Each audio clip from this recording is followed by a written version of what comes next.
नमस्कार सभी को। मैं हूं विपिन जोशी और आप देख रहे हैं स्वर स्वतंत्र। तो आज एक पुस्तक परिचय आपसे साझा कर रहा हूं। किताब का नाम है जूठन और ये जूठन ओम प्रकाश वाल्मीकि जी की एक तरह से जीवनी है।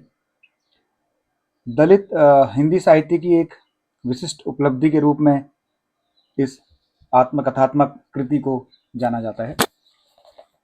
बहुत ही मार्मिक किताब है और बहुत संवेदनशील मसले को कितनी सहजता के साथ और कितनी मार्मिकता के साथ उन्होंने लिखा है उसको हम देखते हैं।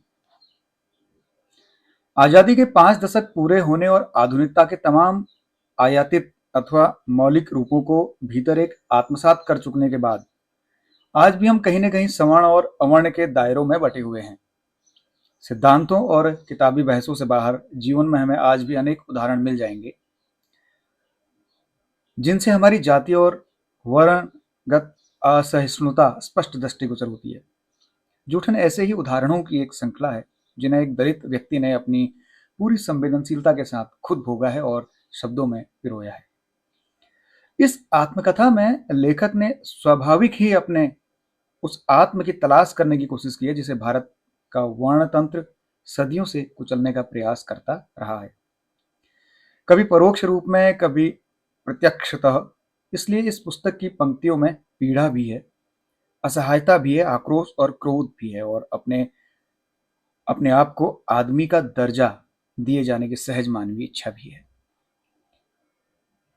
तो इस किताब का प्रकाशन किया है राधा कृष्ण प्रकाशन प्राइवेट लिमिटेड ने। इसकी कीमत है 199 रुपये। ये अमेजॉन पर और ऑनलाइन साइट्स पर उपलब्ध है, आप इसे मंगा सकते हैं। ओम प्रकाश वाल्मीकि जी का जन्म 23 जून 1950 को हुआ था बरला, जिला मुजफ्फरनगर, उत्तर प्रदेश में। इन्होंने हिंदी साहित्य से एमए किया। इनकी जो कुछ कृतियां हैं जो प्रकाशित हुई हैं, मुख्य कृतियां, वो इस प्रकार से हैं: सदियों का संताप, बस बहुत हो चुका, अब और नहीं, शब्द झूठ नहीं बोलते। इनकी चयनित कविताएं हैं, एक इनका कविता संग्रह भी है। जूठन इनकी एक आत्मकथा है। अंग्रेजी, जर्मन, स्वीडिश, पंजाबी, तमिल, मलयालम, कन्नड़, तेलुगु में अनुवादित हो चुकी है, प्रकाशित हो चुकी है। सलाम, घुसपैठिए, अम्मा एंड अदर स्टोरी, छतरी इनकी एक कहानी संग्रह भी है। दलित साहित्य का सौंदर्य शास्त्र एक कृति और है। मुख्यधारा और दलित साहित्य, अनुभव, संघर्ष और यथार्थ आलोचना एक इनकी है। सफाई देवता, एक सामाजिक अध्ययन इन्होंने सफाई देवता के रूप में भी किया है, तो वो भी प्रकाशित है। कुछ अनुवाद आपने किए हैं, जैसे सायरन का शहर, अरुण काले। कविता संग्रह का मराठी से हिंदी में अनुवाद किया है। मैं हिंदू क्यों नहीं, कांचा एलिया की अंग्रेजी पुस्तक का हिंदी में अनुवाद किया है।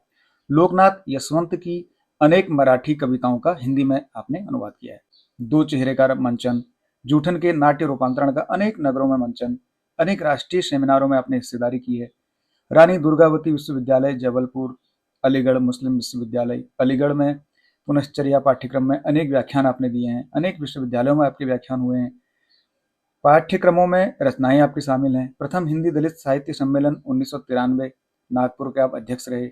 28वें स्मिता आदर्श साहित्य सम्मेलन के आप अध्यक्ष रहे। 2008 में आपने बड़ा काम किया था। चंद्रपुर महाराष्ट्र के अध्यक्ष, भारतीय उच्च अध्ययन संस्थान, राष्ट्रपति निवास, शिमला सोसाइटी के आप सदस्य रहे।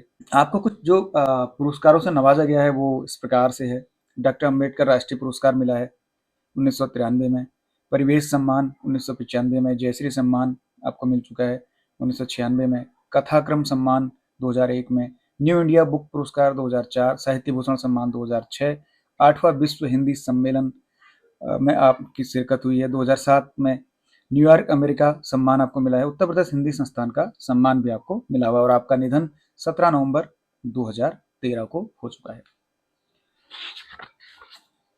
तो जूठन के पहले खंड का जब हम पहला ही पृष्ठ पलटते हैं तो उस पहले पृष्ठ में ही 3 शब्द हमको मिलते हैं, माँ और पिताजी को।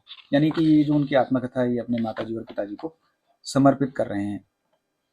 तो लेखक की ओर से जो पहले पृष्ठ में कुछ बातें आती हैं प्रमुख रूप से, वो ऐसी हैं। वो लिखते हैं कि दलित जीवन की पीड़ाएं असहनीय और अनुभवदग्ध हैं। ऐसे अनुभव जो साहित्यिक अभिव्यक्तियों में स्थान नहीं पा सके, एक ऐसे समाज व्यवस्था में हमने सांस ली है जो बेहद क्रूर और अमानवीय है, दलितों के प्रति असंवेदनशील भी। अपनी व्यथा कथा को शब्दक्रम करने का विचार काफी समय से मन में था, लेकिन प्रयास करने के बाद भी सफलता नहीं मिली थी। कितनी ही बार लिखना शुरू किया और हर बार लिखे गए पन्ने फाड़ दिए। कहाँ से शुरू करूं और कैसे, यही दुविधा थी। कुछ मित्रों की राय थी, आत्मकथा के बजाय उपन्यास लिखो। दिसंबर 1993 में राजकिशोर जी का पत्र इनको आता है और आज के प्रश्न श्रृंखला में हरिजन से दलित पुस्तक की योजना भी बना रहे थे। वे चाहते थे कि उस पुस्तक के लिए 10-11 पृष्ठों में अपने अनुभव आत्मकथात्मक शैली में वाल्मीकि जी लिखें। उनका आग्रह था, अनुभव सच्चे एवं प्रामाणिक हो, पात्रों के नाम चाहे तो बदल भी सकते हैं।